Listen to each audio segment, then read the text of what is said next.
अस्सलामु अलैकुम नाज़रीन। इस एपिसोड की शुरुआत में हम देखते हैं कि यार की अपने सिपाहियों के साथ एक गुफा के बाहर मौजूद है।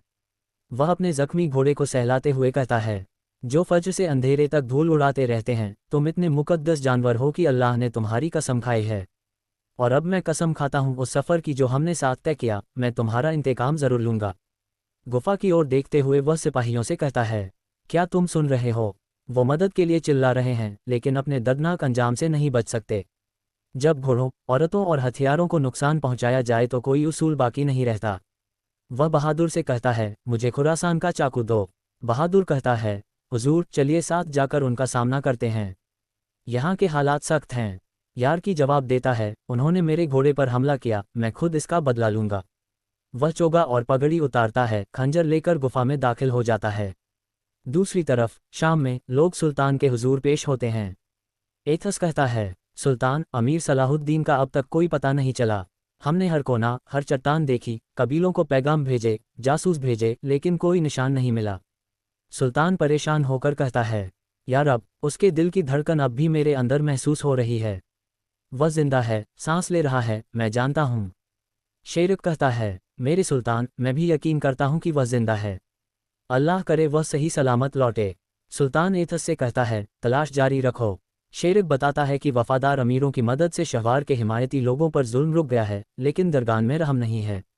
अहले सुन्नत के लोगों का वजूद खतरे में है। इसी दौरान अमीर अफानी आता है और सुल्तान को एक खत देता है।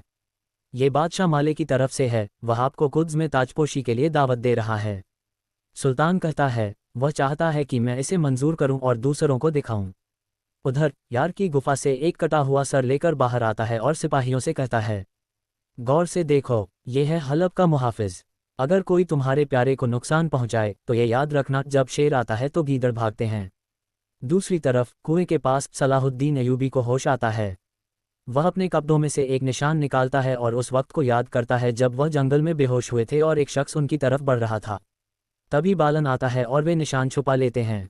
बालन कहता है, नींद एक गहरा गड्ढा है, लगता है तुम अभी तक उससे बाहर नहीं निकले। ये कौन फिर जड़ी बूटी है, जख्मों के लिए बहुत अच्छी। सलाहुद्दीन पूछते हैं, तुम कौन हो? बालन जवाब देता है, मैं एक मुसाफिर हूँ, यहाँ अजनबी। सलाहुद्दीन कहते हैं, अजनबी जो गहरे जंगल में जड़ी बूटियाँ जानता है।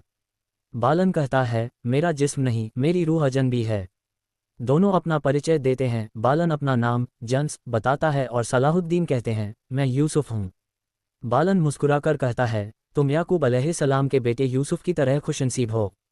दूसरे सीन में समुद्र किनारे एक ताजिर गुलामों को कैद कर रखा है और अपने सिपाही पर गुस्सा करता है कि 3 बंदे भाग गए।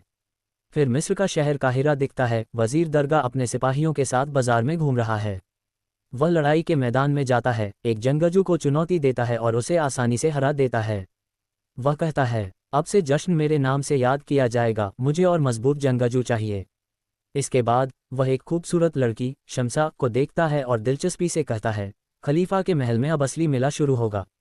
कुद्स में विलियम और एरल के बीच बातचीत होती है। एरल के बेटे प्रिंस बाल्डो को विलियम तालीम देगा। फिर कुएं के पास सलाहुद्दीन उठते हैं तो लड़खड़ा जाते हैं। बालन उन्हें सहारा देकर कहता है, तुम अभी सफ़र के लिए तैयार नहीं हो। सलाहुद्दीन कहते हैं, मुझे शाम जाना है। बालन जवाब देता है, ऐसी हालत में नहीं, लेकिन मैं तुम्हें अपने घोड़े पर ले चल सकता हूँ।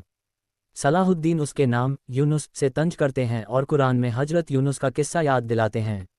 बालन हंसते हुए कहता है, शायद किसी मछली को जानने के लिए मुझे निगलना पड़े।